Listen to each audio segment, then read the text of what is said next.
Assalamualaikum warahmatullahi wabarakatuh.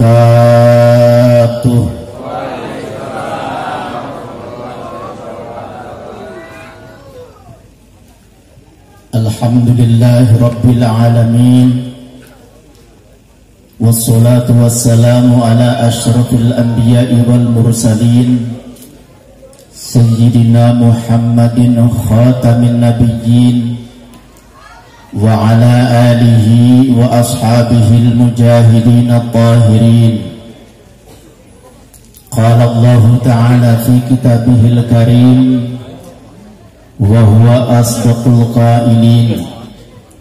A'udzu billahi minasy syaithanir rajim. Bismillahirrahmanirrahim. Wa ma arsalnaka illa rahmatan lil alamin. Shadaqallahul azim wa sadaqa rasulun nabiyil karim. Wa nahnu ala dzalika minasy syahidin wasyakirin walhamdulillahi rabbil alamin.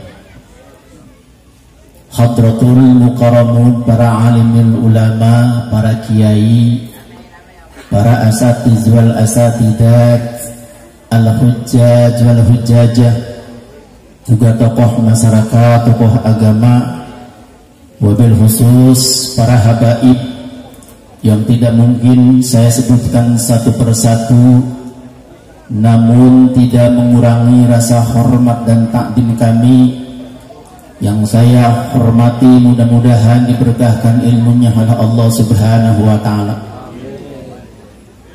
Aparatur pemerintah baik sipil maupun ABRI, wabil khusus sahibul wilayah, Bapak Kepala Desa beserta jajarannya yang barusan telah menyampaikan ujangannya, mudah-mudahan bisa dipahami oleh masyarakat kita, dan mudah-mudahan kita doakan beliau disehatkan oleh Allah Subhanahu wa ta'ala sehingga memimpin desa kita menjadi desa yang baldatun tayyibatun wa rabbun ghafur.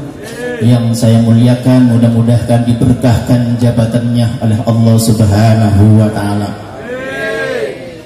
Para panitia penyelenggara Maulid Nabi besar Muhammad sallallahu alaihi wa alihi wasallam yang saya hormati, mudah-mudahan diberkahkan rezekinya oleh Allah Subhanahu wa ta'ala. Wabil khusus pengurus pondok pesantren Darul Islah Pangersa Al-Ustadz Tony Al-Bakhri, mudah-mudahan beliau juga dipanjangkan umurnya oleh Allah Subhanahu wa ta'ala, juga keluarganya, dan mudah-mudahan beliau selalu mendapat perlindungan dari Allah Subhanahu wa ta'ala. Amin ya Allah rabbal alamin. Tidak ketinggalan juga para santriwan dan santriwati, para hadirin wal hadirat rahimakumullah. Pertama dan yang paling utama, marilah kita panjatkan puji dan syukur kehadirat Allah Subhanahu wa ta'ala bahwasanya pada kesempatan malam hari ini kita bisa kumpul bersama dalam rangka memperingati Maulid Nabi besar Muhammad sallallahu alaihi wasallam. Mudah-mudahan kumpulnya kita di Haqlah Mubarakah ini senantiasa mendapatkan cucuran dan rahmat dari Allah Subhanahu wa ta'ala. Salawat dan salam mudah-mudahan tetap terlimpah curahkan kepada junjungan kita Nabi besar Muhammad sallallahu alaihi wasallam, juga kepada para keluarganya, para sahabatnya, tabi'in dan tabi'atnya, termasuk kita selaku umatnya yang insya Allah nanti di hari kiamat kita mendapatkan syafaatul uzma dari baginda Nabi besar Muhammad sallallahu alaihi wasallam. Amin ya Allah rabbal alamin. Ini kating alaman ditegang tenginya. Bapak Ibu yang saya hormati, sebelumnya saya mohon maaf Ibu, karena saya perkenalkan dulu, saya dari Cilamaya Kulon. Mungkin Bapak Lurah kenal dengan Lurah Cilamaya Kulon Haji Darsono. Nah itu ponakan saya Pak. Alhamdulillah. Ingin memperkenalkan diri bahwa kami ini kalau Cilamaya bahasanya bahasa Jawa ya Pak ya. Bahasa Jawa. Nasim kuring bingung ya, ngomong naon ya. Ngomong Sunda kurang lancar, ada ngomong Jawa pasti mau komunikatif kan. Nggak paham. Jadi ayeuna nasim kuring mah bade naonnya nya diajar Sunda weh gitu kan. Oleh karena itu kalau ada bahasa-bahasa yang tidak paham, saya mohon dimaafkan yang sebesar-besarnya. Bonggan Kang Dana manggil orang tetah ngaji di dia. Dan orang Jawa tetah ngaji di Sunda, kan teu nyambung bernyambungnya. Apa yang jadi masalah orang usahakan bari diajar bahasa Sunda. Bapak Ibu yang saya hormati, supaya tong yang kolong ting kana waktu tos jam sabaraha ya teh? Tos jam 10 jam setengah 11. Nya urang ngaji tong lilila setengah jam we ngaji mah. Ambil tarikh balik namanya. Bapak Ibu yang saya hormati, kenapa sih kita selaku umat Islam setiap datang bulan Mulud ngadain muludan, datang bulan Rajab ngadain Rajaban? Pendek kata, setiap hari-hari besar Islam tidak pernah terlewatkan. Ratusan ribu bahkan jutaan uang kita korbankan, waktu yang berharga kita luangkan, mubalik kondang dan kandang kita undang. Apa alasan yang menjadi kita melaksanakan kegiatan itu? Tidak lain dan tidak bukan karena kita sangat mahabbah kepada baginda Rasulullah Sallallahu Alaihi Wasallam. Leres Bu? Leres Bu? Karena kita sangat cinta kepada baginda Rasulullah Sallallahu Alaihi Wasallam. Paingan atuh ayat penjelasan man ahabba syai'an aksara min dzikrihi. Saha jalma anu mika cinta kana hiji perkara maka eta jalma loba inget jeung nyebutna. Leres Bu? Model contoh Kang Asep bogoh ka Neng Eis, aya Kang Asep aya, Neng Eis aya. Nama Neng Eis selalu terbayang di wajah Kang Asep. Setiap Kang Asep melaksanakan sesuatu pasti ingat akan Neng Eis. Cek Kang Asep teh, Neng Eis jung nang tunggal jung datang sang kalong kewang bluk nangkup asa handapen blak nang tarak asa luhureun oh Eisku sayang. Terus itu ketika dia senang dia ingat Neng Eis, ketika dia susah dia pun ingat Neng Eis. Mantas aya laguna nya ku menangisku karena rindu, ku bersedihku karena rindu, aku rindu Eisku. Ingat Bu? Benar tak Bu? Benar tak? Jadi ketika dia melaksanakan sesuatu pasti ingat akan Neng Eis. Itu cintanya Kang Asep ka Neng Eis. Bagaimana cinta kita kepada baginda Rasulullah Sallallahu Alaihi Wasallam? Insya Allah. Dengan cara bagaimana? Tentunya dengan cara banyak-banyak membaca sholawat. Osok baca sholawat Bu. Alhamdulillah tadi dibacakan riwayatnya ada macam-macam, ada yang membaca apa Bu? Al-Parjanji, ada Al-Dibai, ada Diamul Lami, ada Sintudur, macam-macam semuanya sebagai rasa cinta orang kepada Kanjeng Nabi Muhammad Sallallahu Alaihi Wasallam. Hoyong sahabat di Kanjeng Nabi, hoyong Bapak, hoyong ke Bu, sahabat di Kanjeng Nabi Bu.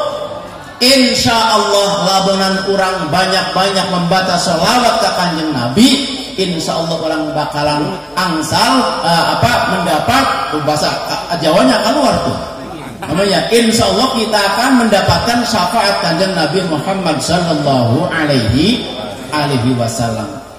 Sebab model kita Bu ya, ibadah kepada Allah Subhanahu wa taala tanpa mengharapkan syafaat dari Kanjeng Nabi Muhammad di akhirat duka selamat duka henteu. Lamun urang tanpa mengharapkan syafaat dari Kanjeng, karena kita merasa masih banyak loba dosa daripada ibadah ka Allah. Larus teh Pak? Larus teh. Banyak dosa urang mah. Mantap tingkatan urang ibadah ka Allah tidak mengharapkan syafaat Kanjeng Nabi Muhammad di akhirat duka selamat duka henteu. Mantap. Saya pernah baca satu kitab karangan Syekh Umar bin Ahmad bin Hasan As-Sakil Al-Qubawi. Nanti ketika manusia dikumpulkan oleh Allah Subhanahu wa taala di alam mahsyar menunggu keputusan Allah, maka manusia, kata Syekh Umar, akan dikelompokkan menjadi 3 golongan. Sebagaimana disebutkan di dalam Al-Quran surat Ibrahim ayat 48. Yauma tubaddalul ardu ghairal ardi was samawati wa barazu lillahi walidil qahar.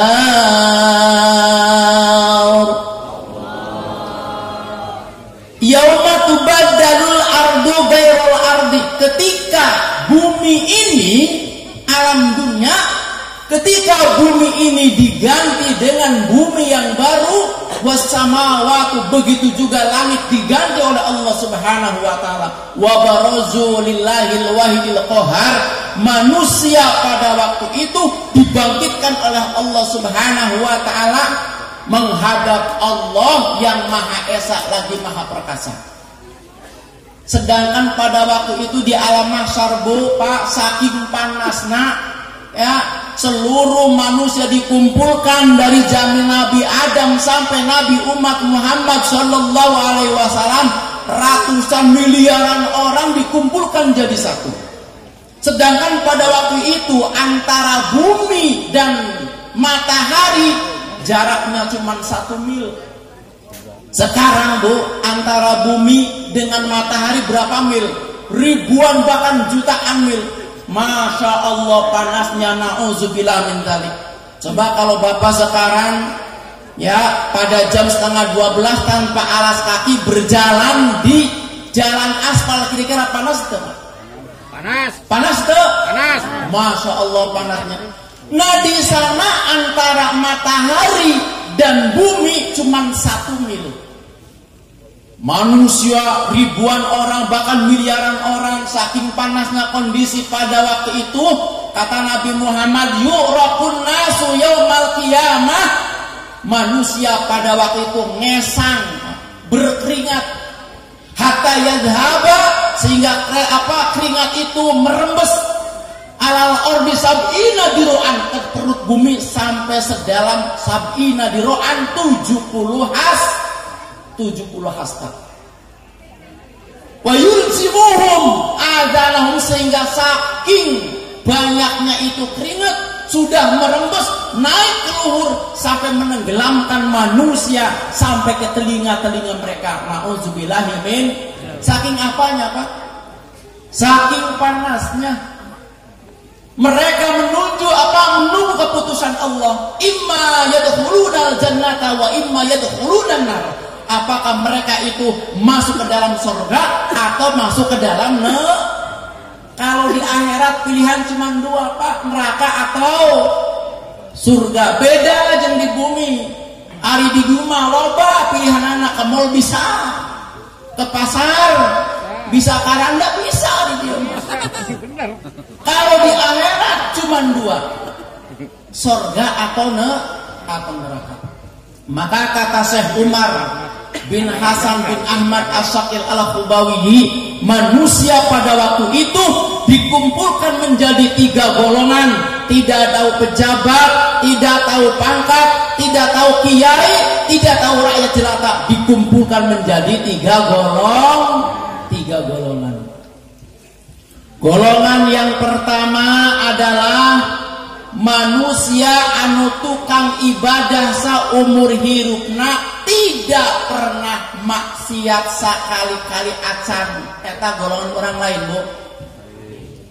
Oh, cicing wae. Lain sih. Bu, manusia tukang ibadah saumur hirupna.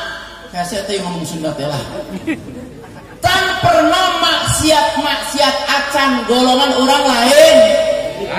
Mending ngari ngaku mah. Nyapunya. Tah anu kadua mah sabalikna. Jalma saumur hirupna maksiat malulu tidak pernah ibadah. Tah iya golongan orang lain. Lain deui. Golongan anu nomor 3 mah 50-50 Pak. Ibadahnya hayu, maksiatnya hayu. Tah, golongan orang lain ya. Siga nama rada mirip ya. Oke, murun. Salatnya hayu. Tah, nyabunya. Terus naon tah? Ngandakeun tetangganya hayu. Tah, mirip juga namanya. Hampir. Nyabunya. Ngajinya hayu. Nyarakan suaminya hayu. Tah, siga namanya nyabunya. Tah, ketiga golongan ini menunggu keputusan Allah Subhanahu wa ta'ala. Maka ketika itu Allah Subhanahu wa ta'ala menyuruh malaikat untuk menghukumi ketiga golongan ini. Maka kata Allah, ya malaikat, kau hukumi ketiga golongan ini. Panggil golongan yang pertama. Golongan yang pertama, orang yang suka ibadah seumur hidupnya tidak pernah maksiat digiring oleh malaikat Jibril. Tapi kata Allah, ya Jibril, ini adalah manusia yang ahli ibadah, tidak pernah maksiat acan geus tong hese-hese lebeteun wae cenah ke dalam surga. Alhamdulillah. Mantap, sebutkan dalam surat Az-Zumar, wasiqal ladzina taqaw rabbahum ilal jannati zumara. Allah kita buih cicing wae si ibu. Si ibu yang mandi kali beuna cicing. Entong eleh sinden ibu. Ari sinden ngomong mah ngahiriwir. Angin bijil tina tunggir. Coba pete tobat. Ngomong tobat yang menitarik. Giliran Al-Qur'an dibaca mehep-hep. Cik aku, Bu. Baca supaya kurang semangat ya. Cin kunin mah ngeden di luhur ibu dihandap ka cici. Teulah Bu. Tok lamun di luhur ngeden dihandap mah ngeden di leunah sok eta percaya. Ayo deui. Wasiqal ladzina taqaw rabbahum ilal jannati zumara. Wasiqah bakal digiring sopo alladzina taqaw, orang-orang yang bertakwa, rabbahum maring pangeran ladina ka mana? Ilal jannati kasurga. Hatta idza ja'uha wa futihat abwabuha wa qala lahum khazanatuha salamun alaikum tibtum. Ketika orang yang bertakwa datang ke pintu surga, faqala lahum, maka berkata malaikat penjaga surga, sahabat malaikat rid faqala lahum khazanatuha salamun alaikum tibtum, kesejahteraan atas kalian semuanya, fadkhuluha khalidin, maka silakan kamu masuk ke dalam surga selama-lamanya. Alhamdulillah. Tuh Pak, itulah pahala bagi orang-orang yang bertakwa. Qala ba'dul ulama, Pak, sebagian ulama mengatakan kalau ada orang yang masuk ke surga akan dijemput oleh 70 bidadari. Tuh Pak Lurah, mata yang ngawayu Pak Lurah, akan disediakan oleh Allah Subhanahu wa taala nanti di surga 70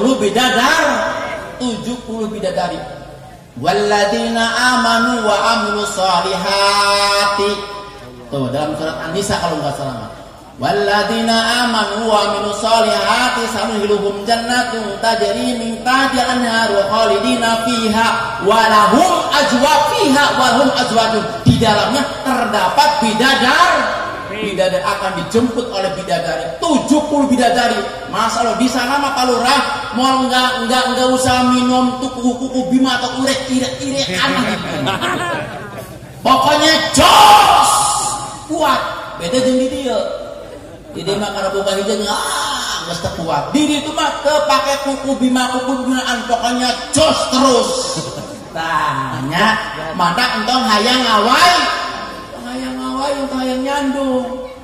Cek pemuda di tukang teh payasin mending menilai asup ka surga lamun henteu. Di dieu henteu beurangnya. Hanya ibadah ke Allah Subhanahu wa taala. Insyaallah kalau kita ibadah kepada Allah jadi orang yang bertakwa tadi jaminannya surga. Beres ka golongan anu kadua kahiji tinggal golongan anu kadua. Kata Allah Subhanahu wa taala Jibril, nuka dua jalma teh sok maksiat melulu tanpa ibadah ka Allah acan ya gantong hese jorokeun we cenah ka neraka hese teuing. Golongan anu kadua digiring malaikat Jibril jorokeun ka neraka. Nauzubillahi min klep. Sedangkan didinya mabuk wala yahya wala yamut, hirup henteu mati henteu. Dikatakan hirup tidak bisa membela diri, dikatakan tidak mati memang terasa. Masya Allah, na'udzubillahi min. Maka dalam Al-Quran ketika kulitnya melupas maka diganti dengan kulit yang baru. Innalladzina kafaru adindasanihum inarim menua adidamata akalah pertama. Pokoknya kullaman nadijat juluduhum, ketika kulitnya melupas, kulitnya hancur, badalnahum juludan ghairah, maka diganti dengan apa? Dengan kulit yang baru. Wala yahya wala yamut. Enggak tentang hese-hese. Lamun orang siap asup ka neraka, disundut aja kok ayeuna. Panas enggak? Panas madat Masya Allah. Nauzubillahi min. Itu adalah golongan yang kedua masuk ke dalam neraka. Ngan palba golongan nomor 3 Bapak malaikat Jibril bingung. Gusti, ari golongan anu katilu dijorokeun ka mana cenah ieu? Dijorokeun ka neraka osok salat Pak. Diasupkeun ka surga osok maksiat bingung. Gusti, ari golongan anu kadua dijorokeun ka mana cenah ieu? Nah dijorokeun ka ragasi wae kitunya. Bingung malaikat.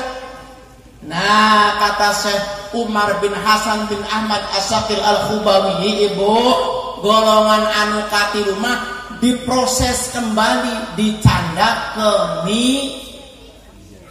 cicing lagi dibawa ke mizan, dibawa ke mizan. Apa mizan itu?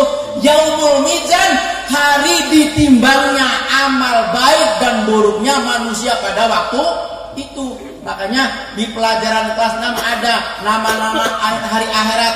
Ada yaumul jaza, ada yaumul ba'as, ada yaumul mizan, ada yaumul tagobun dan lain sebagainya. Itu banyak. Nanti prosesnya di alam akhirat. Tuh ya. Nah itu. Jadi apa? Dibawa dari kami jangan semua manusia sealam dunia tidak bakalan lolos dari pengawasan Allah Subhanahu wa taala, termasuk orang Jamin Timur ya. Oh, dipanggil hiji-hiji palura sarua, urang sarua. Itu tah. Dipanggil hiji-hiji, ibu-ibu heula tah dipanggil. Nya, cek malaikat Jibril teh wastam. Hadiatam. Aya wastam. Eta teh pengaji wastam aya wae tah. Di urang mah wastam lawas teh dihantam ke arah wae sih Pak. Eta aya tah ngaran wastam. Nya dipanggil malaikat Jibril wastam hadiatam, si wastam oncolong ke depan dipanggil malaikat Jibril ditimbang Pak. Sedangkan timbangan di ditu Pak beda jeung timbangan gula pasir nu aya di dieu. Beda. Di ditu mah timbanganna mempunyai satu tihang dan satu pemikul dan mempunyai dua timbangan, kafatul yumna muqabbalah ilal jannah wa kafatul yusra muqabbalah ilal nar. Timbangan sebelah kanan menuju ke surga dan timbangan sebelah kiri menuju ke neraka. Wastem dipanggil oncolong. Ditanya aku malaikat Jibril, wastem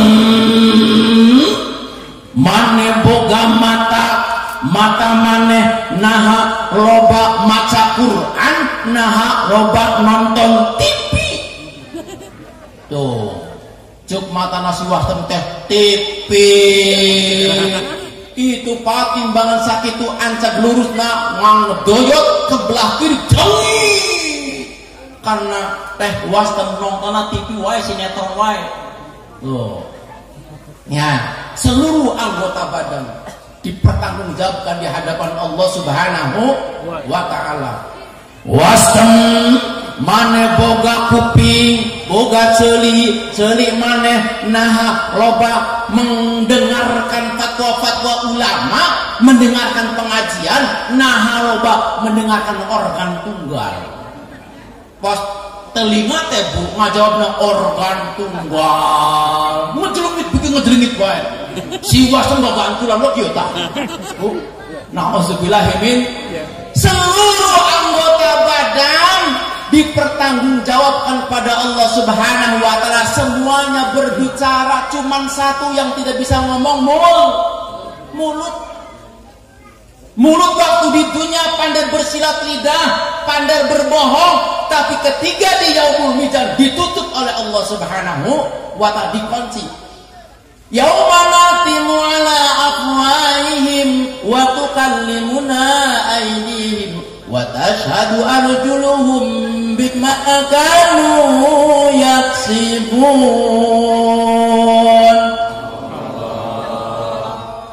Yauma nahtimu ala afwahihim, pada waktu itu mulut-mulut dikunci oleh Allah Subhanahu wa taala. Wa tukallimuna aydihim, tangan-tangan mereka yang berbicara. Ece tangan teh bener cenah Gusti, abdi nu nyandak buah tatangga tuh ngomong. Wa tasadu arjuluhum, kaki-kaki mereka bersyahadat, bersaksi di hadapan Allah. Leres cenah Gusti, abdi nu jengke-jengke nake. Ngomong semua. Tangan berbicara, sikil jadi saksi.